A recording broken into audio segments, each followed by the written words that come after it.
My friends, what lays before you is the myriad knowledge of an unfathomable universe. Join our intrepid remembrancers as they explore the Heresy as history. From deep within the farthest reaches of the great library of Tiska, we are the Heresy Grad School. So said the War Master in his wisdom. Go forth, my sons, and illuminate them. Like, That's awesome. that was like all the core I needed. Yeah. Then I had a single... I take that back. I had a single Warrior of Chaos because I had like an exalted hero on a steed to be my BSB. Well, Perfect. yeah, you gotta have those, right? Then, so I had a bunch of Dragon Ogres, like a half dozen or so, for special. And then in rare, I had 2 Dragon Ogre Shaygoths. Love it. And for a Lord, I always I used Kolic Sun Eater. And it was super funny because everybody always like shit on him because he's like toughness 6 and he only has a 2-up armor save and he doesn't have a ward. He's just gonna catch a cannonball and die. And then they would fight them, like fight Kolic with their like super powerful Lord, and they would do like 4 or 5 wounds to Kolic, and then I'd say like, well, that's cool. He's still got 3 left. Now I get to fight back, and they don't realize he has 6, 7 attacks.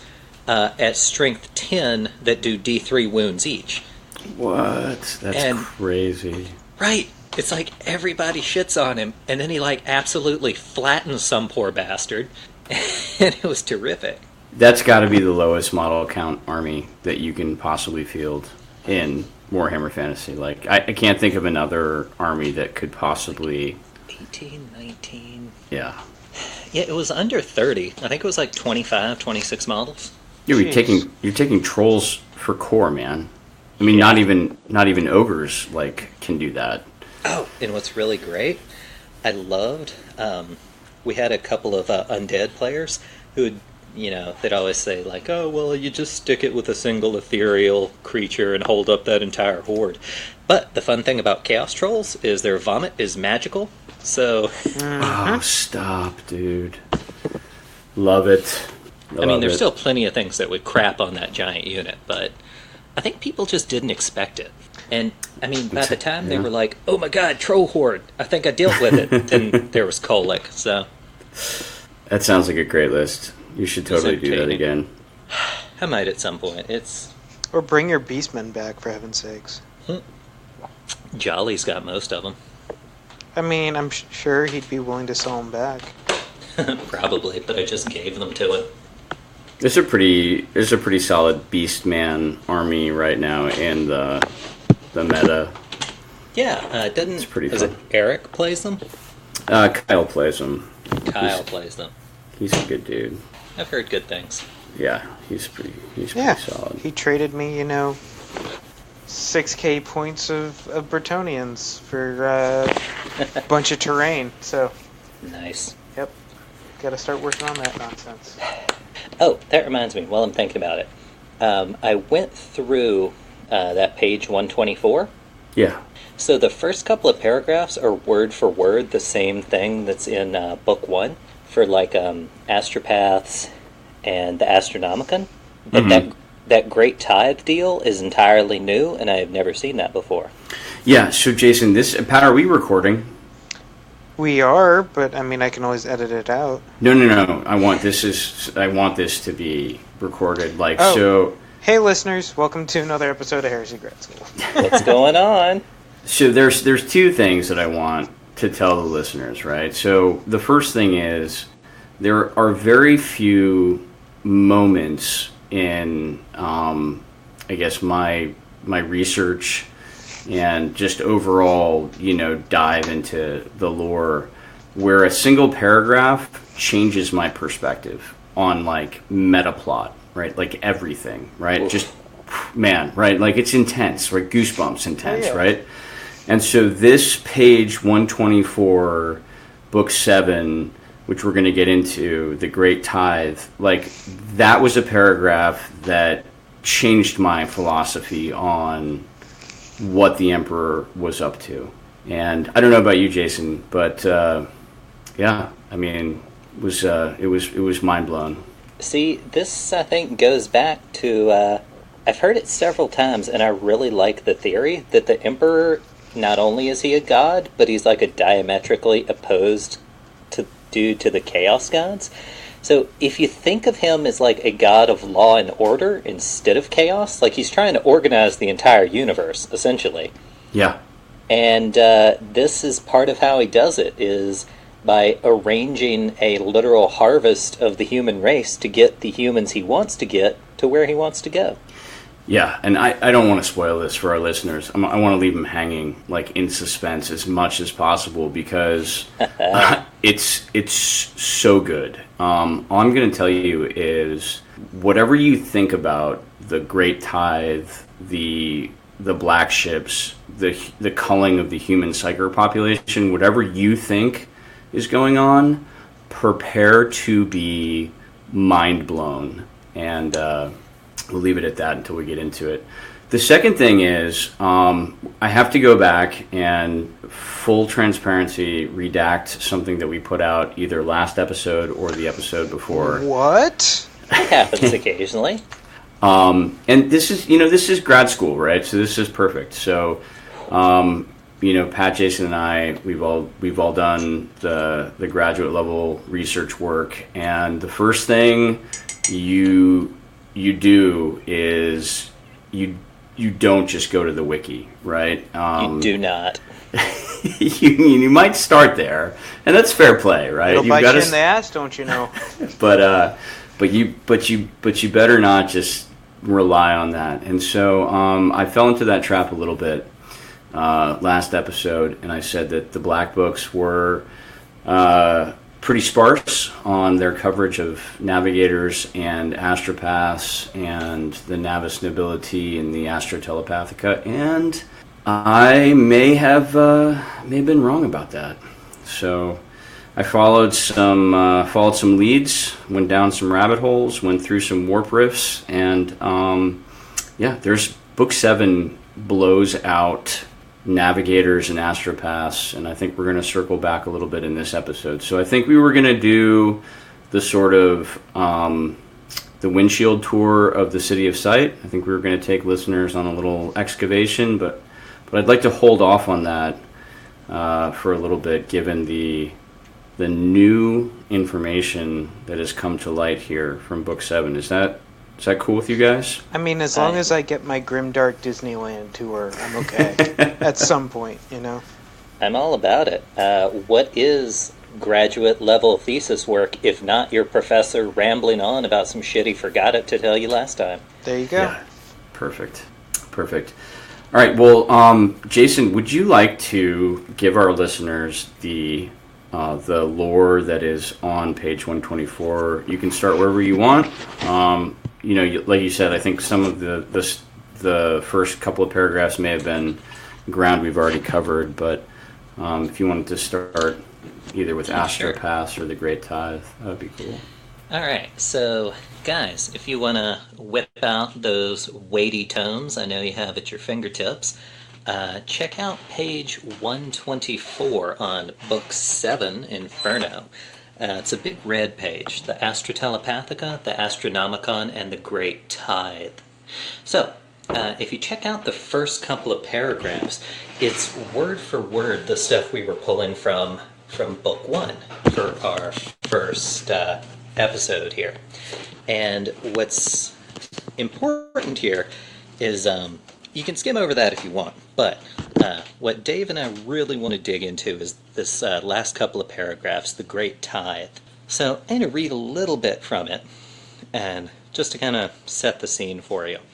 So, in order to fuel and provide manpower for the creation of the Adeptus Astrotelepathica, a vast and intricate organization was created, the Divisio Astrotelepathica, and many of the resources gained by the initial conquests of the Great Crusade were diverted to its establishment. It was vast in scope, and its key function was to execute one of the fundamental goals the Emperor himself had set for the Great Crusade, the marshalling and regulation of all human psychers across the ever-expanding worlds of the Imperium.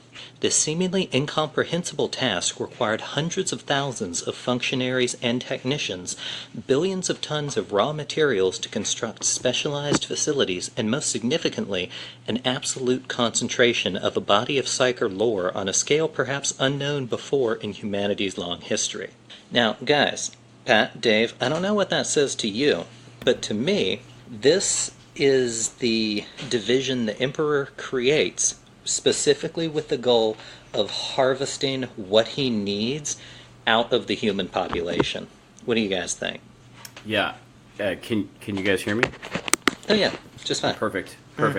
Yeah, I mean, this fundamentally changes, I think, my understanding of what the Emperor's end goal was with the Great Tithe, right? So it wasn't about culling the human psyker population to prevent demon incursion and rogue psyker and chaos infiltration into the Imperium. It was the Emperor knew that he needed psykers, specifically psykers of probably Alpha plus Primaris level power. So he knew that he had to create a communication network throughout the galaxy that was going to be Astropaths, and he had some other goals, which we'll get into, that required Primaris level psykers. And so he was going out into the galaxy and collecting these people so that he could build his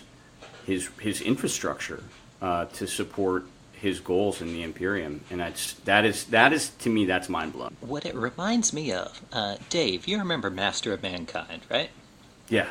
So Aaron Dembski Bowden had these terrific chapters that kind of seemed almost out of place at first, about like a young psyker girl who was like the she was like the doula for her village, you know, like I think she was like a midwife or some such, but she had like a very tiny psychic talent, and her chapters are like being chased and abducted by the Sisters of Silence and herded together with a whole bunch of other psykers.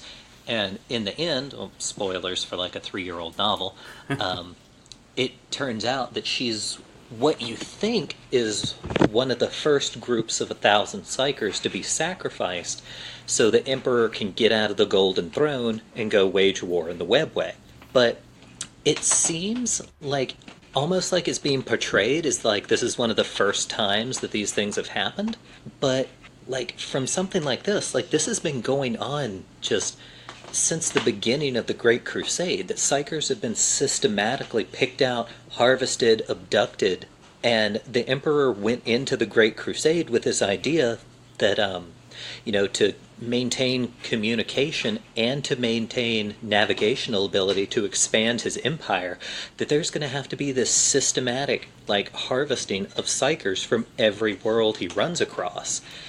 And when I think everybody kind of knows the lore from 40K of how 1,000 psykers a day are sacrificed to keep the Emperor alive on the Golden Throne. This has been going on, and really, they were like redirected from his plans to expand the Imperium to just maintaining him. And I think that's like a huge connection that this page we just stumbled across kind of opens up.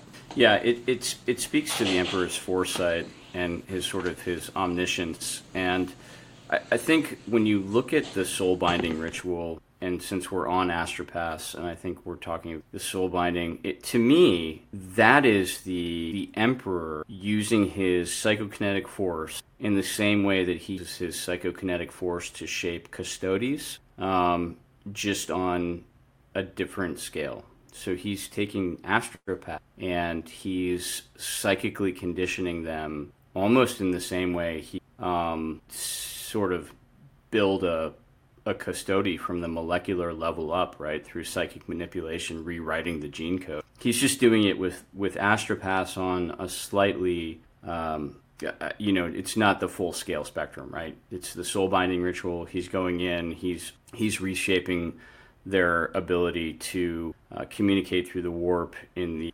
allegories, right?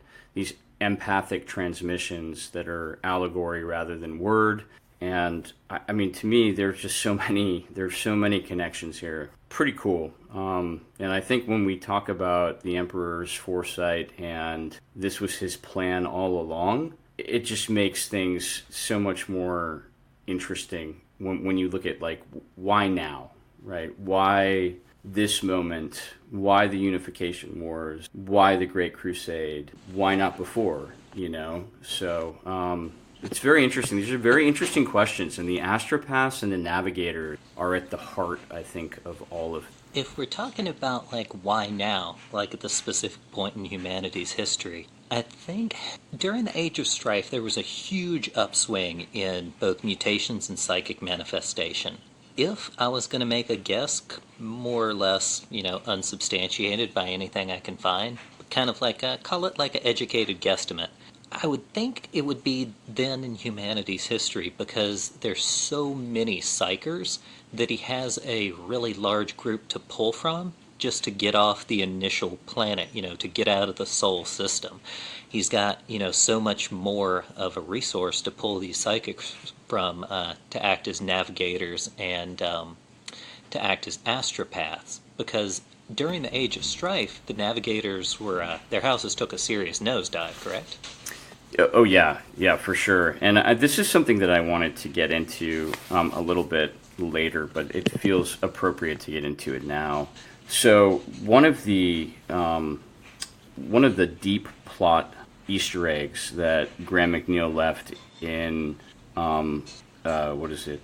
The book that we've just been talking about. Outcast Dead? Yeah, thanks. That's the one. You mean the only book we ever cover in Heresy Grad School? Wow. So required readings if you ever want to listen to any of our stuff ever again, by the way. So in Outcast Dead, Graham McNeill, he drops this huge plot, like it's like a bomb, right? About the cognoscents. And so this ties into the sort of the Psi Wars, which the Psi Wars may or may not predate the Age of Strife. I don't have a lot of hard source material on when the Psi Wars happened. What I do know is the cognoscents were an ancient order of psyker that lived on Terra, literally thousands of years before the current age, right? So before the Unification War, before the Great Crusade. And the cognoscents, you can go and you can sort of look at them and read about them. They're fascinating in terms of just raw material for sort of potentially earlier plot material. But they also built the Whispering Tower and probably most of the City of Sight. So the City of Sight predates the Imperial Palace. The Emperor did not build. The City of Sight is psychically resonant, and it was built by this group of... There's no equivalent to them. They're more powerful than any psyker that we know about, except the Emperor. So, and there were many of them, probably on the order of a dozen. So the cognoscents psychically constructed the entire City of Sight, and then ruled Earth almost to its destruction thousands of years before the period we're in now, which is the Great Crusade. And they were destroyed. They were basically singled out and assassinated by, quote unquote, right, somebody with golden eyes. But it's an allegorical reference to somebody maybe like the Emperor. I don't know. And so this to me raises a lot of questions, right? Like, so if the Emperor had the City of Sight 3,000 years ago, or 3,000 years before the Great Crusade, if he had this vast architecture of psychic potential within the human population, why wait? Why go through 3,000 years of apocalypse, right? Post-apocalypse and the Unification Wars? Why? I don't know, right? Like, this is the whole question of, like, what was he doing?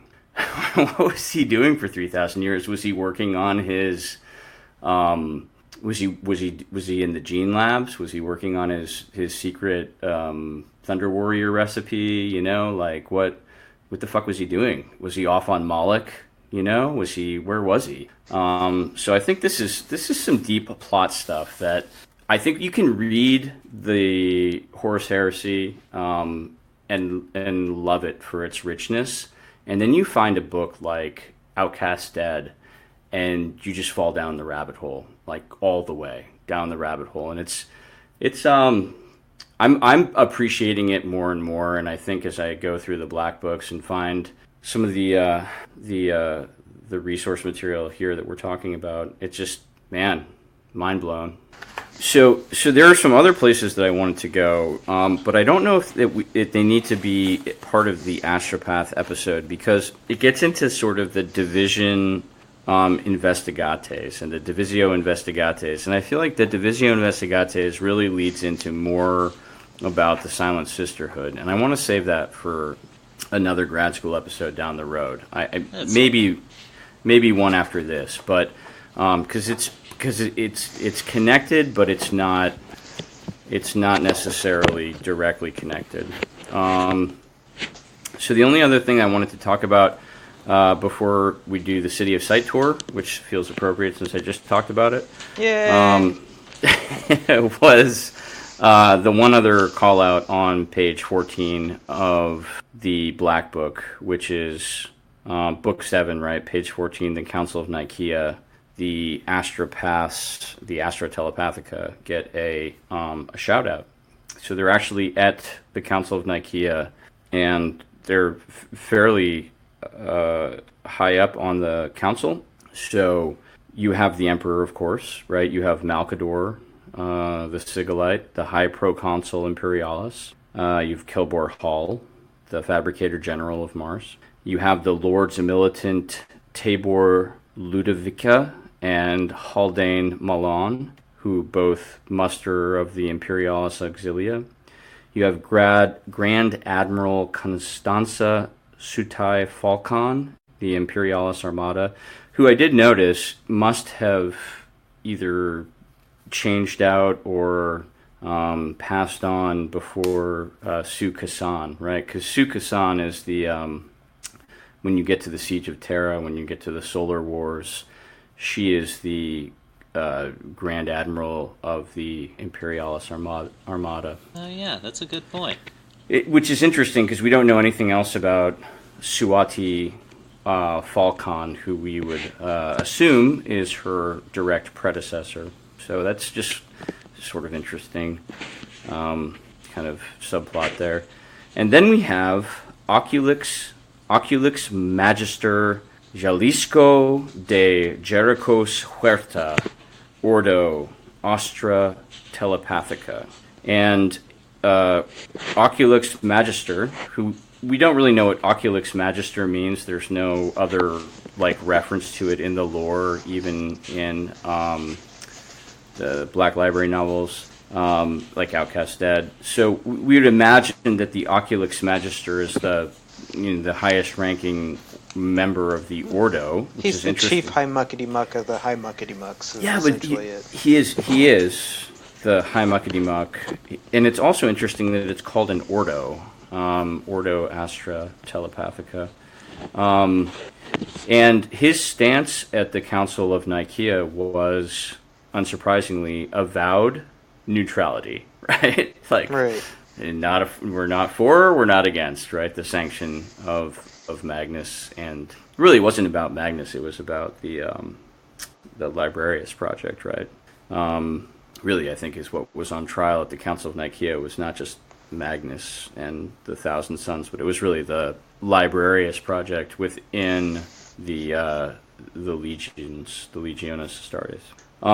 That was all I wanted to talk about, guys, from the Black Books. I think we'll save the rest for maybe another episode that definitely want to get into, but doesn't really feel like it fits directly here. Yeah, no, Sounds good to me.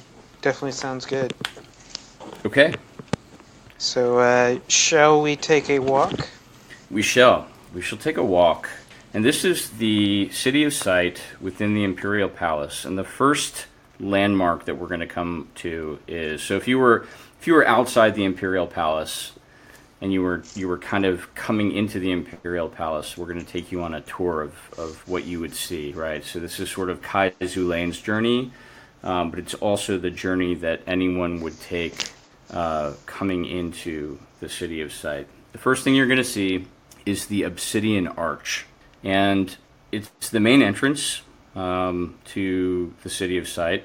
It's a forest of iron towers, lightless garrets, and silent thoroughfares. So there's a bunch of streets that are winding their way here.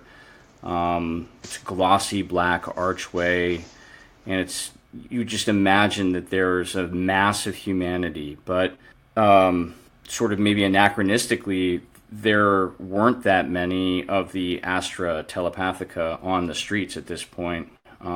There might have been a few students, but most of the Astra Telepathica traveled below ground. They traveled in a network of tunnels and rock that was carved out beneath the city, and very few of them came up above the ground if they could help it, because for an astropath or an astrotelepath, this is getting into sort of the telepathic ability, right, is the feeling of sunlight on their skin was a reminder of what they had lost. So they may not be able to have a sense of touch or a sense of, smell or a lot of the senses, but they could feel the sunlight on their skin.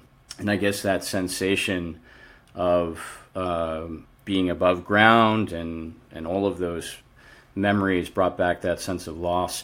It's an interesting sort of atmospheric that Graham McNeill brings into play, and I think that's one of the things I like most about this novel is the sense of meta plot, but also the sense of just atmospherics. But you'd also kind of assume psychically it's easier for them to travel underground, because don't they just kind of passively hear thoughts and feel people's thoughts, and being stuck in a crowd is probably misery, Well, exactly, Pat, you're right. So they pick up the background noise from uncontrolled thoughts as part of it being their psychic gift of being an astrotelepath, or being a telepath, really, is that they pick up these random thoughts, the chatter and wild emotion of the cacophony that's around them.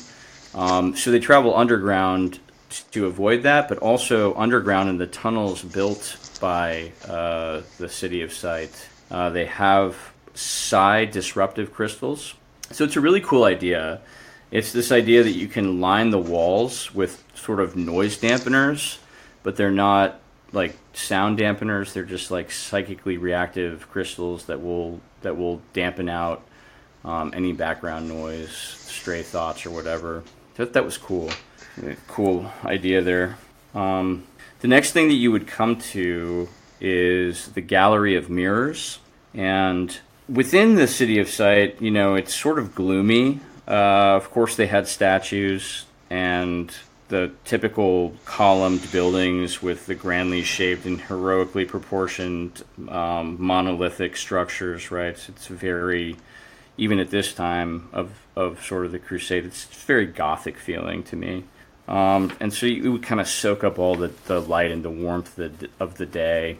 But the Gallery of Mirrors was actually different than that. So it's a cathedral-like building, and the initiates pass through there on their way to the soul binding. So this was probably the last site that they see on their way to the soul binding ritual, where if they survive, they would probably have their eyes burned out, right? Their neural pathways are going to be agonizingly reshaped so that they can better interpret the messages in the warp. So it's sort of an interesting, it's an irony, right, that the last site that the aspirants pass through before their soul binding process is this beautiful cathedral-like gallery of mirrors, which you can only imagine from the sound, like it just probably reflects all of the sunlight and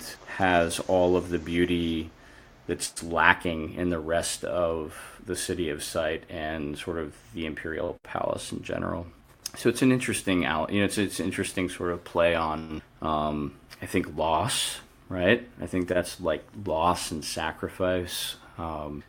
That the astro telepaths and the telepaths in general, like they really are in service to the Emperor and in service to the Crusade, right, which later becomes the Imperium.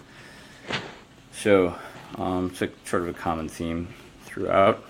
It's almost like a gift. Like they're gonna give up at least one of their major senses. So the Emperor kind of grants them a sight almost nobody else in the entire Imperium gets to see before, you know, they lose it all. I think there's kind of a good synchronicity in there. Yeah, no, I totally agree, Jason. I think that's sort of in keeping with the way the Emperor sees sort of sacrifice and service to the sort of the survival of mankind, right? Survival of the species. Pat, did you have any thoughts on that one? No, I mean Jason kind of hit it off with the fact that the last thing they'll see next to like the actual Emperor's face is like all the beauty of Terra. Essentially, it's kind of interesting. Yeah, Yeah. That's a great way to put it. Yeah. Sort of the last vision going in. It's kind of like burn this into your brain because you'll never see it again. Yeah. Yeah, but I mean, there's also some form of honor in the fact that they get to be in front of the Emperor. So Yeah, I think so. I mean it's very few of the human species ever gets to be that close to the master of mankind. Right. So the next notable artifice we have is the Whispering Tower, which is it has sort of this lattice of silver light, this warm lattice of silver light, and it exists sort of beyond the sight of most mortals. But even though it sort of resonates this glow, this warm glow, it's just totally eclipsed by the light of the Astronomicon, right? So as you're sort of looking at the Whispering Tower, you've got this warm silvery glow, and then the Astronomicon is just going to like blow it out of sort of your visual spectrum, right? Whether you're psychic or not. And the Whispering Tower itself is this vast chamber. It's sort of like a great amphitheater, and this is exactly what I was getting at earlier. This was shaped by the Cognizants, who first created the city of Sight, and it's sort of unclear why, but because they were psychically attuned, they were able to build this architecture, and really any knowledge of how to build this psychically attuned architecture probably died with them. So within the Whispering Tower itself, though, this is important. The Whispering Tower is used to create sort of this gestalt consciousness, right? And it's this sharpened focus. And so thousands of high-ranking astropaths are going to be seated within the Whispering Tower in sort of ever ascending tiers. And so this is probably the greatest astropathic choir that's ever existed, right? If you think about it, it's this focusing beacon that can literally project messages and thought across the galaxy. So it's pretty it's pretty singular, I think, in its purpose, and it's pretty singular in its design, and it's fascinating to think of thousands of very high-ranking astropaths just seated in this like row upon row and tier upon tier of gestalt consciousness going forward. I don't know. What do you guys think? Yeah, that's like, so it's kind of interesting to think about that, just because in other books that I've read that have had astropaths, is that like you have an astropath, and then you have somebody sitting right next to the astropath recording everything that's going on in its brain, or everything it's saying in its essential, like, because astropaths go into kind of like a coma state when they're projecting. Yeah, no, I mean, and you're right. And just the amount, like, thinking about the amount of astropaths that are needed just for the Astronomicon to function, and then the amount of personnel behind that. It's, I mean, not to use astro so often, but it's astronomical. I mean, Well, so this is different than the Astronomicon. So the Sorry, you're good. But so this would be the Whispering Tower, and it's sort of like the psi locus and the psi focus for the most powerful astropathic messages sort of thrown into the warp. oh, so my comments work out perfectly then. Yeah. Yeah, absolutely. But yeah, it's essentially like, hey, let's put a giant ear on the surface of Earth, you know?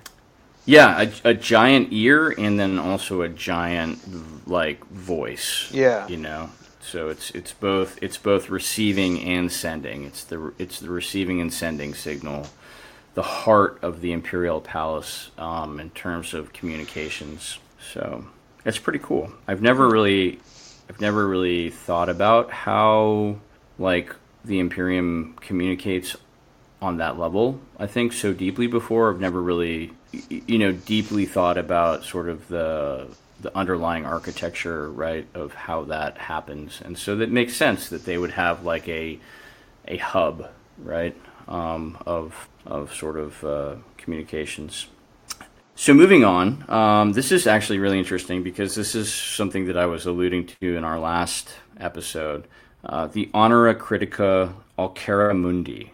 So rising through the central spire of the Whispering Tower, so we're still in the Whispering Tower here, is a long spiral staircase that led to the upper wing that housed the Honora Critica Alcara Mundi, the great dream library of the City of Sight. Towering shelves, rearing hundreds of meters into the air, filled the sections of the Honora Critica. Groaning stacks radiated from the central hub filled with interpretive texts, dream diaries, vision logs, and the many books of common astropathic imagery. Every vision received and sent from the City of Sight was stored within, a complete record of communication that passed between Terra and the wider galaxy. Scores of hunched astropaths drifted through the stacks like green ghosts, seeking clarification for a vision, while elder telepaths added freshly approved symbols to the ever-growing library. So I think in the last episode I was talking about the interpretation of dreams, and when a novice or a novitiate comes to the City of Sight, that the very first thing they do is they spend time by themselves just interpreting their dreams, right? So they're given a message astropathically, they receive it, and then they have to sort of decode it. And they have to figure out how close they got to the mark, right? So they'll see visions, and they'll interpret the visions, they'll write it down in their own Honora Critica, right, which is just like literally a giant book of blank pages. And then apparently every single one of these visions is put into a giant library. So it's crazy. Dear Diary, today I got a call from the Coronid Deeps. It was real nice. Sorry. Yeah, I want to say it's like the self-help section at Barnes and Noble if you were on an acid trip, right? God, that'd be awful. So bad. Oh my god. Right? It's like the craziest shit that you can think of in terms of like dream diaries, like that far out shit, right? That stuff that's like, today I dreamed about dragons. What does that mean? Because people get into this, right? Like people get into like dream theory. Super deep. But it's like, we just got a message from War Master Horus. What was it? Well, there's a gecko eating a horse. I don't know what it means, but I'll figure it out in a minute. It's like, I absolutely love that all of it, like, they're established symbols, but so much of the interactions are completely subjective.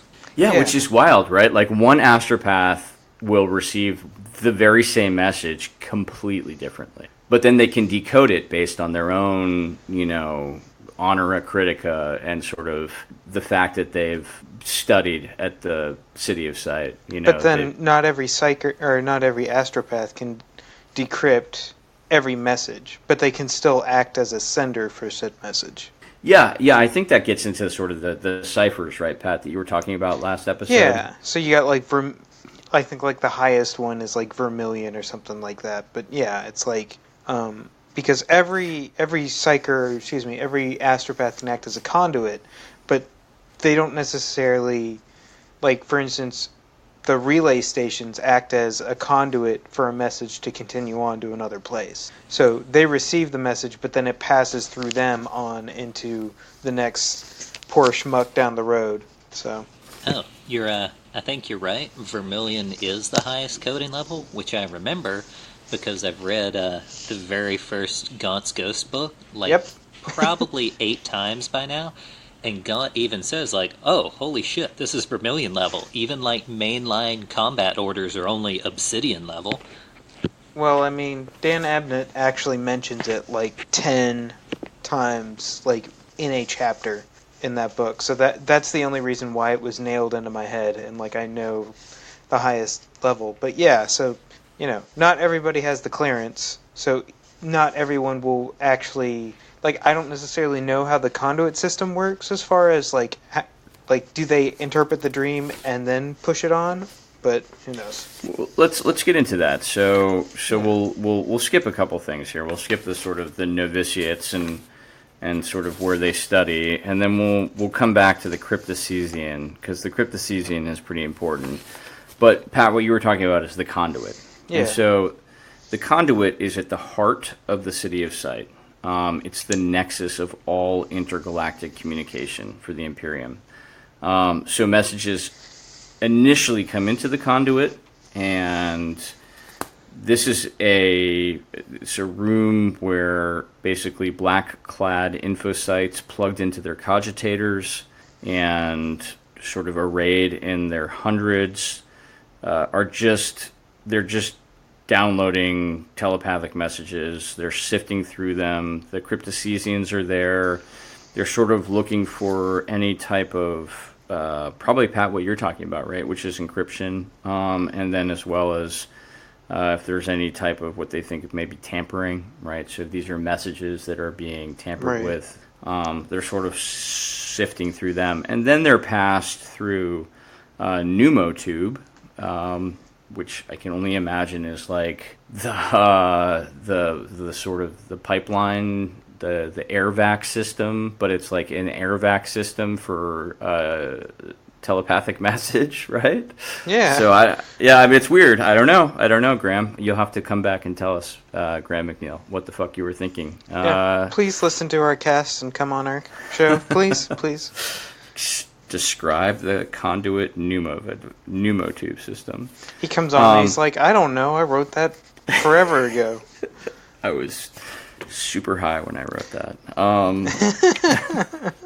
So yeah, no, I think the conduit is like sort of where the messages come in, and then they're sifted through to make sure there are no anomalies, right? Like I don't think there's there's no decoding or decryption going on here. Because only the Astropaths can do that, right? But I think they're looking for like those probably the ciphers, so the overlaid encryption. They're probably looking for any type of tampering. That's my guess of the conduit. We don't have a lot of information on it, so yeah, interesting. Yeah, very cool though. It is very cool. Yeah, it's cool that the messages don't just like come straight in to the Whispering Tower, right? They've got to go. There's at least some like protocol. There's some safeguard, right? Yeah, there's a firewall there. There's a fire, exactly, Pat. Right? There's a firewall, man. And I think that's probably what Graham was thinking about when he was doing a lot of this, like the message traffic back and forth. Like, It's basic system engineering, not a big deal. Yeah. But again, it's just like the Black Library authors operating on completely like another level. Of course they are. Speaking of another level, we have the Novitiates level, which is the lowest level in the Whispering Tower. It's where you would go to, I guess, learn how to be an astropath, right? And so you sort of get the Astropath 101. You get the Astropath shorthand, you get the common symbols, the basic mantras, the nuncio. You get your own little room, right? You have your own little dorm room. You have your own eating and ablution chambers.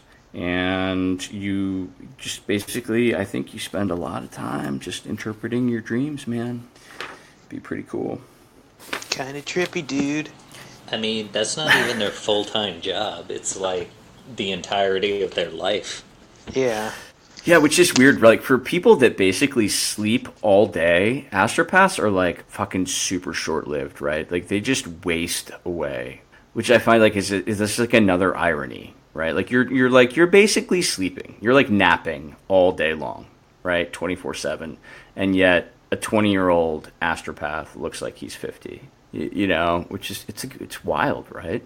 I mean, it's just amazing how quickly psychers do waste Burn out. away. Yeah. Yeah. No, you're right. I think it's the exposure to the warp and everything else that they're doing. It's just that psychic toll on the rest of the body. But yeah, to further explore the novitiate level, each cell where an initiate of the Scholastica Psychana would be housed is numbered, and they pray, they meditate, they sleep.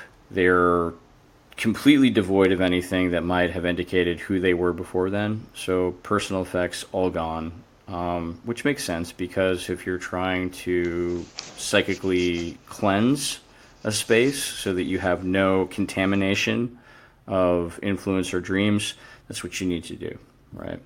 So it's a pretty aesthetic life that the astropaths undergo. And again, it just makes me think of, like, these astropaths really, I mean, I don't know how much choice they had, right? I guess it was like you could go to the Hollow Mountain and feed the Astronomicon, or you can be an astropath, right?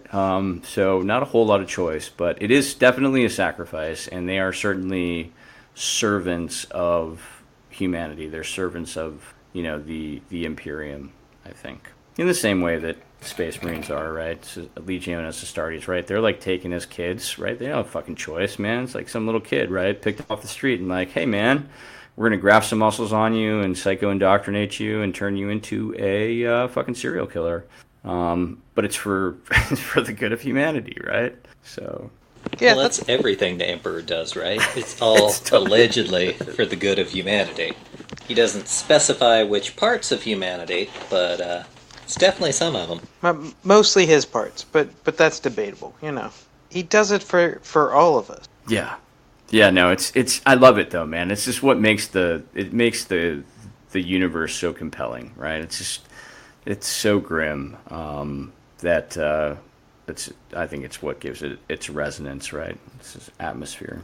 The very last place that we'll explore is the Cryptocesian, and sort of this is also, everything's within the Whispering Tower, right? So after you pass through the Obsidian Arch, and there's the Cathedral of Mirrors, everything else is within the Whispering Tower. So the Cryptocesian is within the depths of the Whispering Tower, and it's a dome chamber that continuously echoes with the myriad voices of the astropathic choir. It's like a dump, right? It's like a psychic sump. So everything that comes in sort of sinks down to the bottom. It's the sort of the runoff, the psychic residue. The dome's apex has a crystalline lattice that's pulsing with internal illumination. It's cascaded, multi-angled, faceted, but it's basically it's there to sort of create the runoff of all of the psychic communication that's passed through the City of Sight. And what's fascinating about this is like it sort of echoes down there, right? And for infinity. Eventually it becomes fainter and fainter, but I think, Pat, the analogy here I would have is like the sort of like the radio signals, right? Yeah. So radio signals, we know, will bounce around, like HF will bounce around off high atmosphere and the Earth, and they'll, bounce around for years and years, and like you can still pick up radio signals that are 50 years old, right? If you have the right equipment, it's the right time of day and the right atmospheric conditions, which is wild.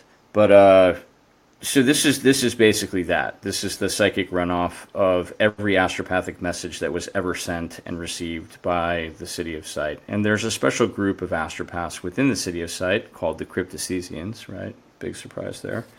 That go, they go and they like mine this, right? They look for it. They look for the links. They look for the red string theory, right?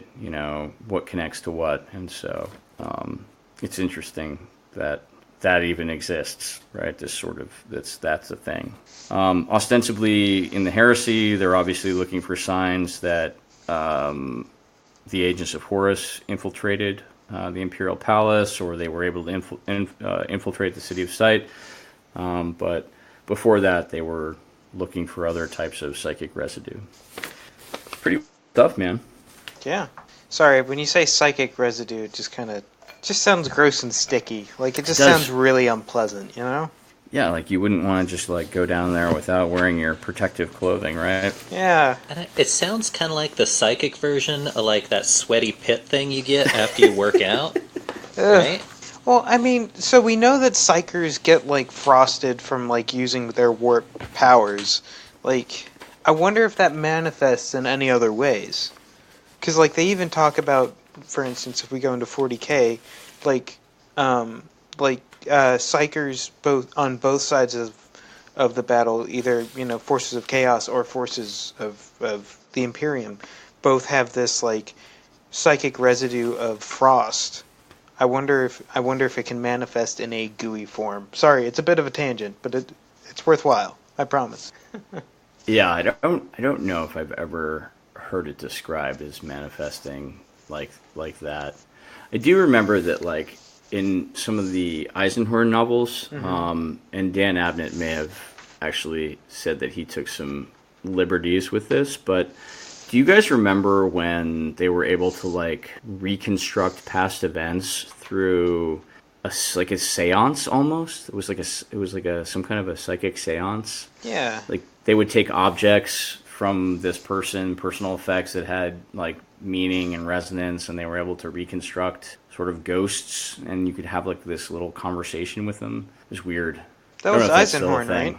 Definitely Eisenhorn. Yeah, because they do a couple of them. They do a couple on the ship, and then one or two on like in his like estate or plantation or whatever he has.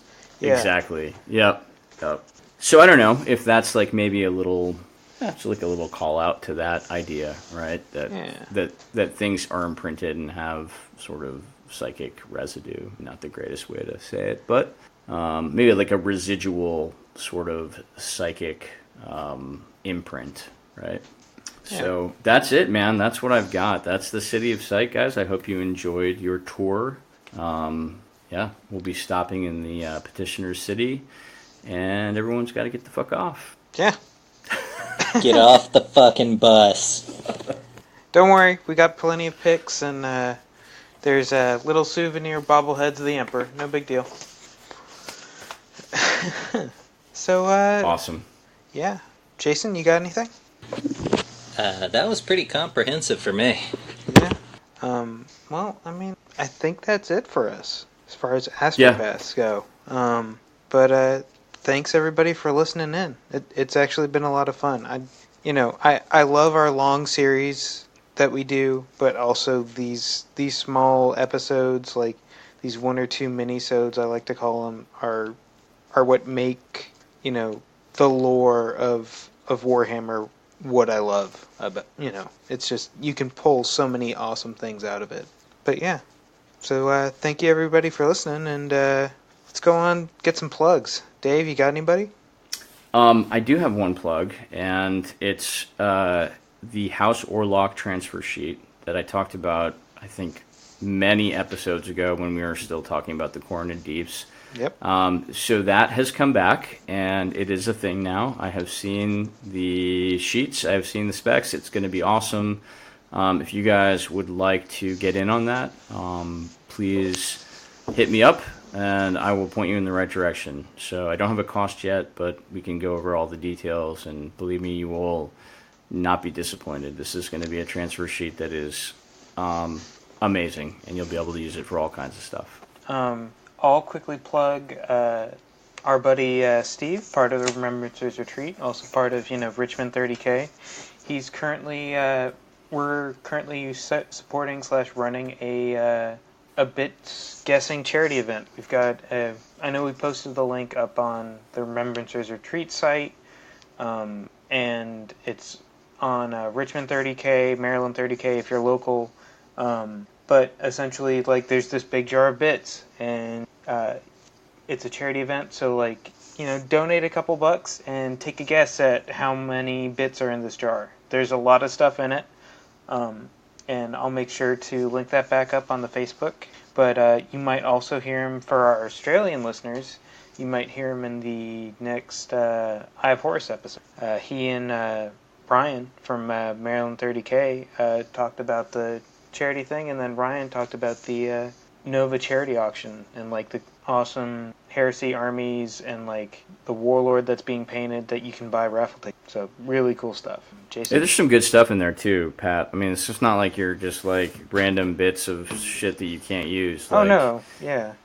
There's like solid, like, if you're into building like models, like Ink 28 models, or converting your own models, there's plenty of good stuff in there. I don't know if Steven's blown that out, but there's a old solid metal avatar of Cain in there. There's a whole lot of, like, old Hammer models in there, but again, there's a lot of bits. They're good bits. They're not just like the throwaway pieces of plastic screws. They're your arms, legs, torsos, heads, all the good shit, all the good weapons. They're like it's legit. Yeah, and forgot to mention the winner of that will actually get the entire bits container. I don't know, feel like it's like a gallon of bits or something like that. It's something ridiculous. And then the second place and third place also get a smaller container of bits. And again, these are all good bits, and it's going to a good cause. It's going to the local children's hospital in Richmond. So consider checking that out and giving some money to charity and guessing about some bits. Jason, you got anything? Not a whole lot, other than just pick up Warhammer Fantasy. Like, we need more people to play. That'd be great. Yeah, I think bring back fantasy might be the new catchphrase, but we'll see. Come back to the old world. It's still alive. Before Nagash blew it up. Oh boy, we're gonna get some mail about that one. Yeah, well, tough. I mean, I'm not gonna make fun of Age of Sigmar. It's just not my game. If you want to play World of Warcraft on your own time, that's your thing. I'm not gonna make fun of you for it. Oh, Jason Flynn does not represent the views of Heresy Grad School. I mean, kudos for Games Workshop for finding out a way for making World of Warcraft even more expensive. Right? Now you have to buy models for it. I will say this. The only thing about Age of Sigmar that I like is that a lot of the models that are coming out are absolutely backwards compatible. So that, like, there's almost a part of me that looks at the models that are coming out and I'm like, you definitely designed that for 8th edition Warhammer Fantasy. You just never got around to doing it, and I'm going to buy it because it's fucking awesome, and I'm going to play it on a square base and put it in a movement tray. Yeah, it's like, we knew you had this concept art like 5 or 10 years ago when Fantasy was in its heyday. Like, what the hell are you doing? You hear that, Games Workshop? We're going to take your Age of Sigmar models and put them on square bases, and you can't stop us. Love it. I love the fact that also they're bringing back movement trays for Age of Sigmar. Which is, I don't know, is that ironic or poetically coincidental? I feel like it's ironic. Because, like, with round bases, they're trying to get completely away from movement trays, but then they come out with APOC, and they're like, oh, hey, we can cross-market these new movement trays that we're doing with APOC. Oh, by the way, APOC's a thing, and hopefully there'll be some exciting event news, heresy-wise, coming down the pipes. Right, Dave? Yeah, I think I don't know how much longer we want to make this episode, but I like APOC. I think it's gonna fix a lot of things that were a problem in the last format, right? Which is, the shit that you just got blown off the table turn one, not going to happen anymore. You're going to get a chance to play with all your stuff, at least one turn, right? So everything will be able to move, shoot, and communicate. And then it's just going to be more dynamic because of activating turns, right? Activations alternating. That's what I'm trying to say. Alternating activations. Alternating. Yeah, so it's going to fix a lot of the stuff I think that really bogged down APOC before. I think it's going to be a cleaner game system. Somebody told me it was like basically Epic, just in 28 millimeter. So I don't know. I never played Epic, but hey, man, that sounds great. Word. But yeah, so that was our rant about fantasy, and we hope you all have enjoyed the episode. I guess see y'all later, and fuck off, Craig. Fuck right off, Craig. All right, Love you, Craig. Shut up, Craig's dead to me. Don't get his hopes up.